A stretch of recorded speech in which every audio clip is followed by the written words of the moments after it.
Okay, what I'd like to talk about first thing this morning is an idea called Presentation Zen. Okay, and Presentation Zen is a book, actually a series of books now, by a guy named Gar Reynolds, who lives in Kobe, and he used to work for Apple Computer, and he teaches at a design university in Kyoto, and and he's a specialist in slide design. Okay, he also studies Zen in a temple in Kyoto, which is related to this. He also plays jazz. He's a jazz musician, which is not directly related, but maybe a little bit.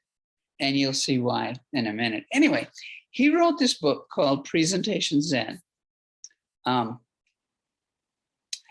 I read, it's about slide design and why many PowerPoints or Keynote is Apple's version of PowerPoint. Okay, PowerPoint is Microsoft. Why the design is often very bad. Because most presenters, for example, most teachers have never had any training in slide design. And so I think it's important for teachers, and I think it's important for students who are learning to be good presenters. So that's what we're going to look at today. Anyway, the problem, or an interesting thing, the Presentation Zen points out many of the problems. And I read the book on an airplane going to America to attend an English teaching conference. And I spent the rest of the week noticing how bad most PowerPoint design is. And I was very embarrassed because I was presenting and my PowerPoint were pretty bad. And so this presentation is Presentation Zen before and after. I'm going to show you some of my own PowerPoint slides before I learned about Presentation Zen, before I learned about slide design, and then how I fixed them. And so I'm going to show you some bad slides. So I need to go to my PowerPoint and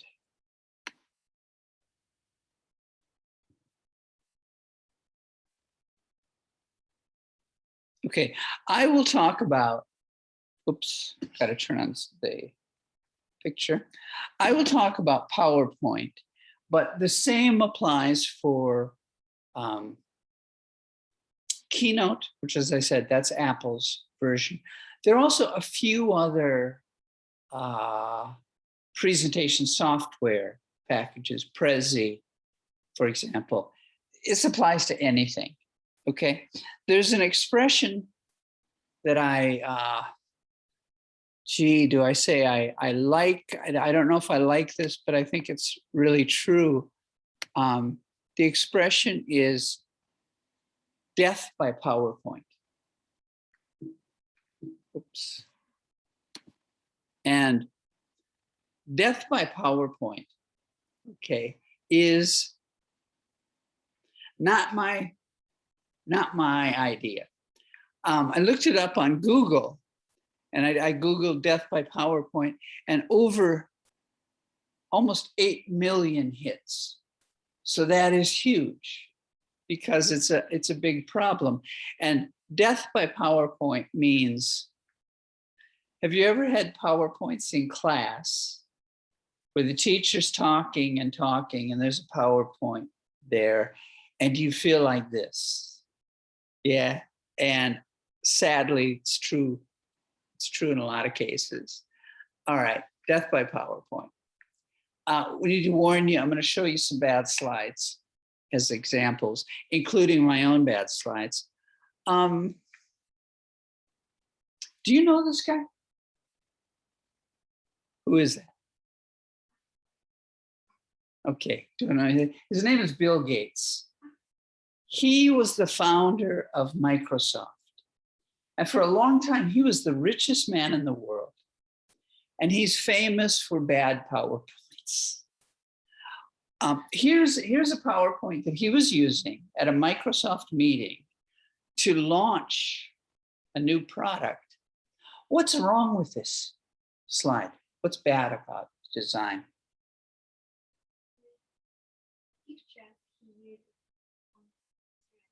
Yeah, way too many pictures for one slide. And what's the most important? You don't really know, because there are like 25 different pictures and you don't know what to look at. Okay? And the crazy thing about this is slides are free. And he was the richest guy in the world. There's no reason to put too many pictures on one slide. Now, the difference, a different approach is, do you know this guy? That's Steve Jobs, who was the head of Apple, who was famous for very simple design, just a few words. And so you know exactly what he wants you to look at. It says one more thing, and that's what he wants you to pay attention to. This next slide, some people say is the worst slide ever. It was designed, okay, as you know, the American government, the American military was in Afghanistan, ended up being for 20 years for a war that was a mess. And so they hired a company of really smart people to explain the problem. And the company came up, this is the American problem in Afghanistan. Useless, because there's so much there. I like the contrast. It's not information, it's data. There's lots and lots of data, but there's no information because you have no way of making sense of it. So the key is to simplify. And simplify is part of the Zen in this. As I said, Gar Reynolds, who wrote the book, studies Zen in Kyoto. And a big part of Zen is making life simple. Yeah. And that's why the cover of the book, you see these stones piled up, which you often see in Zen temples. What I want to share in the next few minutes is PowerPoint before and after. Okay. And I mentioned Presentation Zen, the English version. There's also, Shimpuru Pzen, which was the first edition of the Japanese version. Now the Japanese version is just called Presentation Zen in Japanese. But I have both versions, and if students want to borrow it, you certainly can. Okay, and you have a handout. And on the handout, I give you 8 or 9 simple ideas. And for me, these are the most important ideas. There are many, many, many ideas in Presentation Zen, but these are some of the most important ones, the easiest ones for you to remember. And idea number 1, photos are stronger than clip art. Okay? Now, this is Japan. Japan likes cute, right? We love Mickey Mouse and Doraemon and all this kind of stuff. And very often that's illustrations, which is cool, but photos just tend to be more powerful. Okay, I'm going to show you a couple of slides. It's the same slide. First one with clip art, and the second one with photos. And here's one talking about the 5 senses, sensory modalities. So I'm talking about visual and auditory, hearing, and kinesthetic, which is also about haptic, touch and feel, smell and taste. Now, notice the feeling there. You understand the meaning. The words are all very clear. Here's the same information with photos. Visual, auditory, haptic. Do you see how the photo is more real? Like that eye looks like it's looking at you, right? As opposed to this one, you know it's an eye, but there's no. Photos tend to be more emotional.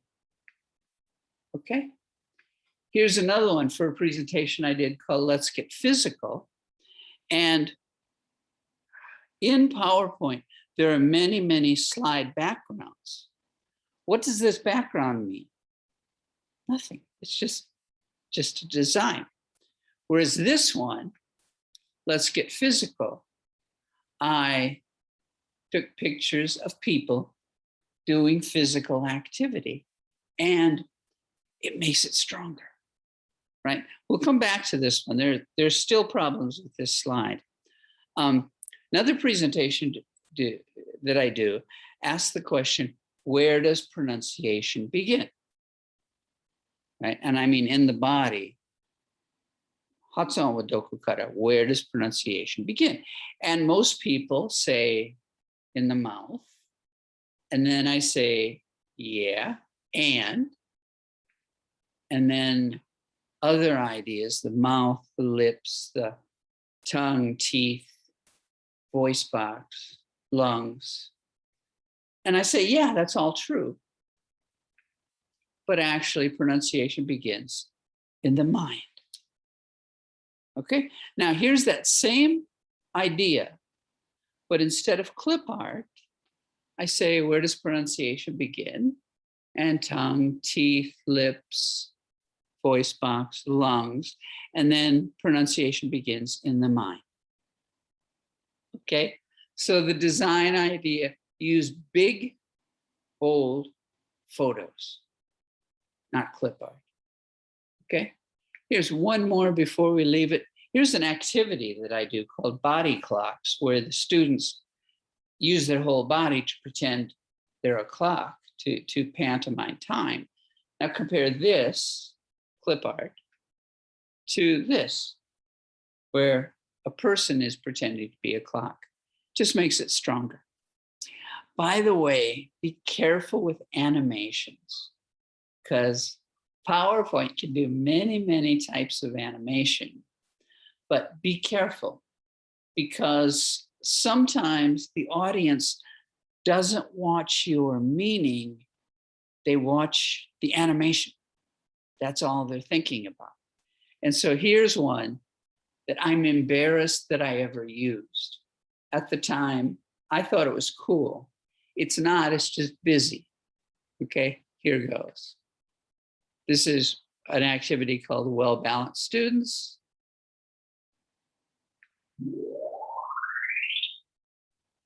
And you probably weren't paying attention to my meaning. You were just watching the spinning pictures. Here's something that I use now.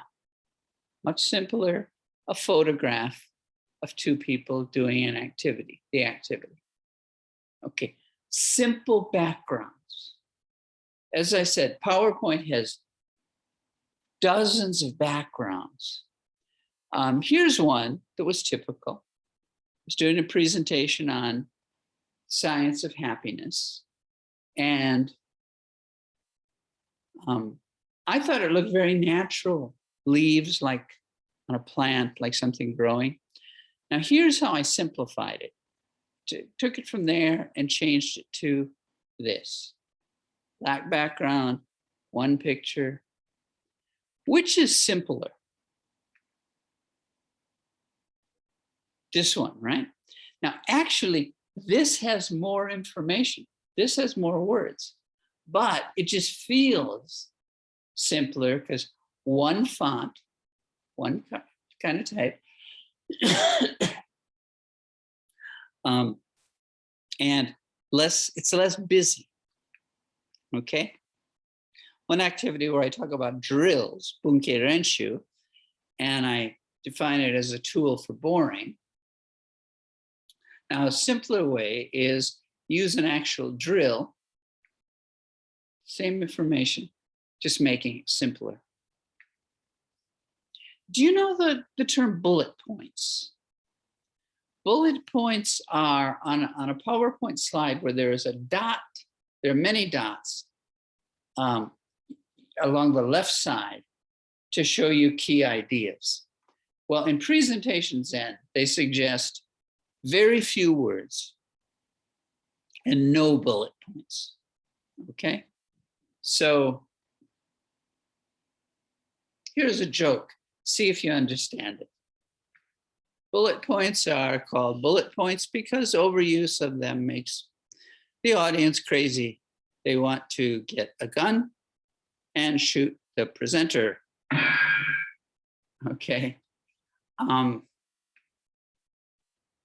So here's a slide I made to talk about what makes people happy. I said, so to be happy, remember the good things in your life, do kind things, thank people. This is standard PowerPoint, isn't it? Many bullet points, the information coming in one at a time. And then, okay, I got all my ideas there. And then I make it worse by adding more information. Which ones are topics, which are functions, and which are grammar. And so I say topics, functions, grammar. I have all this information there. Okay, now I made this simpler. Okay, and the way I make it simpler is one idea equals one slide. Okay, that's the key here is slides are free. There's no reason to put too much information on one slide. So I took those 8 or 9 ideas and I said, okay, remember good things in your life. Say thank you. Do kind things. Take time for friends and family. Forgive. Stay healthy. Notice good things. And learn to deal with problems. So now I've taken all of those 8 ideas and introduced them one at a time. Then I can put them together and say, okay, some of these are topics, some are grammar, some are functions, but you see how I kept it? I got all the same information, but I made it simpler by introducing the ideas one at a time. Okay, here's another important design idea. Have you heard of rule of thirds? If you ever use like a good camera, and I mean, not like the camera in your phone, but like a good, photographer's kind of camera. When you look in the viewfinder, you see this thing. And I didn't know what that was for. I thought it was to show me the middle. It's not. It's these points where you see the pink circles are the key interest points. So look at that book cover. You notice the stones are piled up on this axis that goes up and down. The title goes along the horizontal line. Okay, you saw this slide before. Notice the rule of thirds. The woman is on the right axis. The title is on the left axis and top axis. Okay, here's a photograph that was taken by a professional, and look where they put me, and look where they put the tiger. It fits rule of thirds. Okay. Another key idea, a design issue, is contrast. Okay, we talked about this at the beginning. Yellow doesn't show up on white. So you can see the red text easily. You can't see the yellow one very well. So that's a mistake I made with this slide. The yellow title, Let's Get Physical, and my name are not very easy to see. So I improved it by putting blue under it, which gives it more contrast. Okay? So if we put the idea together, you saw this slide before. No, you didn't. You saw one similar. Okay, a Chinese proverb. Now here I split it into pieces. If you want to be happy for an hour, what should you do? Take a nap. Get a nap. If you want to be happy for a day, go fishing. If you want to be happy for a month, get married. Okay, and this is not my proverb. This is a Chinese proverb. If you want to be happy for a year, inherit a fortune, get a lot of money. If you want to be happy for a lifetime, help someone else. Okay? Now, I put all of these ideas on the handout to make them easy to remember. So I'll finish this PowerPoint the way I used to finish PowerPoints, with a slide that says the end. But again, I used clip art in the old days. And now I like to use photos. So that's my Presentation Zen before and after.